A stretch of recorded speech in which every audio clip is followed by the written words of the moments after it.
മനുഷ്യന്റെ ഹൃദയം ഒരു ദേവാലയമാണ്. ഹൃദയം ഒരു ദേവാലയം, മാനവ ഹൃദയം ഒരു ദേവാലയം. ബിച്ചു തിരുമല രചിച്ച് യേശുദാസ് പാടിയ തെരുവുഗീതം എന്ന സിനിമയിലെ മനോഹരമായ ഒരു പാട്ടിന്റെ തുടക്കവും ഒടുക്കവുമാണ് ഹൃദയം ഒരു ദേവാലയം, മാനവ ഹൃദയം ഒരു ദേവാലയം.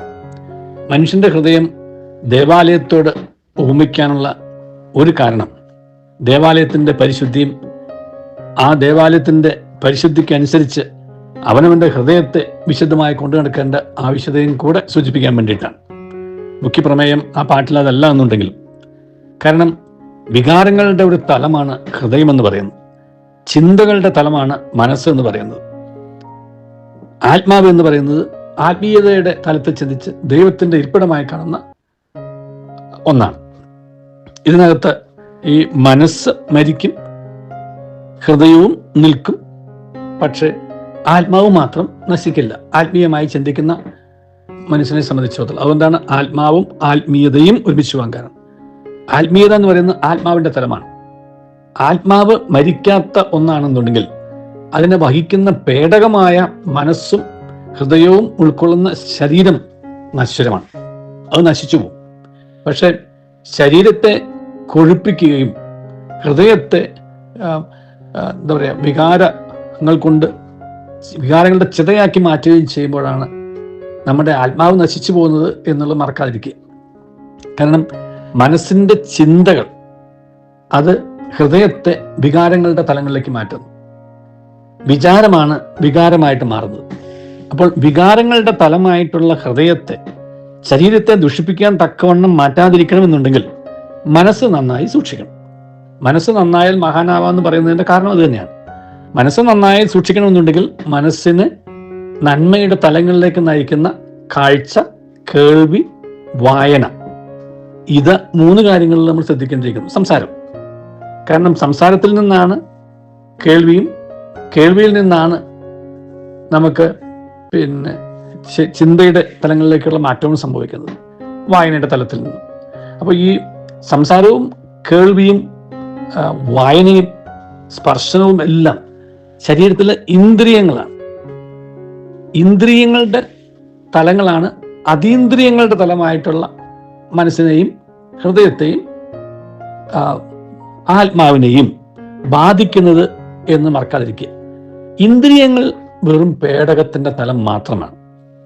അപ്പൊ പേടകം എന്നുള്ളത് ഒരു വഹിക്കുന്ന വസ്തു, ഒരു കവചം മാത്രമാണ്.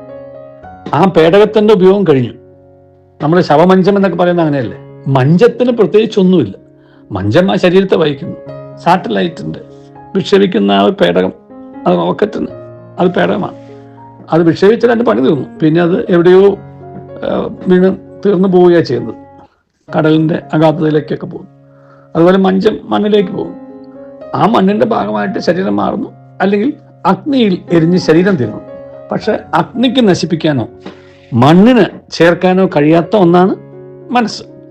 അപ്പോൾ ആ മനസ്സിനെ ദുഷിപ്പിക്കുന്ന തലത്തിലേക്ക് ഹൃദയത്തെ, ആ മനസ്സ് ദുഷിപ്പിക്കുകയും അതുവഴിയായിട്ട് ശരീരത്തെ ദുഷിപ്പിക്കുകയും ചെയ്യുന്നത് ചിന്തയും, ആ ചിന്ത നമ്മെ നയിക്കുന്ന ചിതയുമാണെന്ന് മറക്കാതിരിക്കുക. കാരണം ചിതയിൽ ഒതുങ്ങേണ്ട ശരീരത്തെ വിശുദ്ധമായ ഹൃദയത്തോടെ കാത്തു സൂക്ഷിക്കാൻ നിർമ്മലമായൊരു മനസ്സുണ്ടാവണം. നിർമ്മലം എന്ന് പറയുമ്പോൾ മനസ്സിന് മലിനമാകാതെ കാത്തു സൂക്ഷിക്കുക എന്നുള്ളതാണ്. മനസ്സ് മലിനമായാലേ ഹൃദയം ദുഷിക്കുകയുള്ളൂ. ഹൃദയം ദുഷിച്ചാലേ ശരീരം നശിക്കുകയുള്ളൂ, ആത്മാവ് വഷളാവുകയുള്ളൂ. അപ്പം ശരീരം എന്നുള്ളത് ആത്മാവിൻ്റെ ഒരു പേടകമാണെന്നുണ്ടെങ്കിൽ ആ ആത്മാവാകുന്ന പേടകത്തെ വിശുദ്ധമായി ശരീരം ഒരു പേടകമാണെന്നുണ്ടെങ്കിൽ അനശ്വരമായിട്ടുള്ള ഒരു ആത്മാവിനെ വഹിക്കുന്ന ഒരു പേടകമാണെന്നുള്ള തിരിച്ചറിവെന്നുണ്ടെങ്കിൽ ആ ആത്മാവിനെ വിശുദ്ധമായി സൂക്ഷിക്കാൻ തക്കവണ്ണം നമ്മുടെ മനസ്സിനെ നന്നാക്കുകയും ഹൃദയത്തെ വിശുദ്ധമായി കാത്തു സൂക്ഷിക്കുകയും ചെയ്യാൻ നമ്മൾ പരിശ്രമിക്കണം. അപ്പം മനസ്സിനെ നശിപ്പിക്കുന്ന ചിന്ത, വായന, സംസാരം, കേൾവി, സ്പർശനം, രുചി, ഇത് ഇന്ദ്രിയങ്ങളുടെ തലമാണ്. ഇന്ദ്രിയങ്ങളുടെ തലത്തിൽ നിന്നും ഹൃദയത്തെ വികാരങ്ങളുടെ തലങ്ങളിലേക്ക്, മോശമായ വികാരങ്ങളുടെ തലങ്ങളിലേക്ക് കൊണ്ടാതിരിക്കാൻ തക്കവണ്ണം മനസ്സ് നന്നാക്കുകയും ഹൃദയം വിശദീകരിക്കുകയും ശരീരത്തെ നന്നായി സൂക്ഷിക്കുകയും ചെയ്യുമ്പോൾ ആത്മാവിനെ അനശ്വരതയിലേക്കും നിത്യതയിലേക്കും നമുക്ക് നയിക്കാൻ കഴിയും. അങ്ങനെ ആത്മാവിനെ അനശ്വരതയിലേക്കും നിത്യയിലേക്കും നയിക്കാൻ കഴിയുന്ന ജീവിതത്തെ സഫലമാക്കുന്ന ആ യാത്രയിലേക്ക് നമുക്ക് മുന്നോട്ട് പോകാനായിട്ട് നമുക്ക് തന്നെ പരിശ്രമിക്കാം. നല്ലൊരു ദിവസം നമുക്ക് സൃഷ്ടിക്കാം. ദൈവം നമ്മെ അനുഗ്രഹിക്കട്ടെ. എല്ലാ നന്മകളും നേരുന്നു.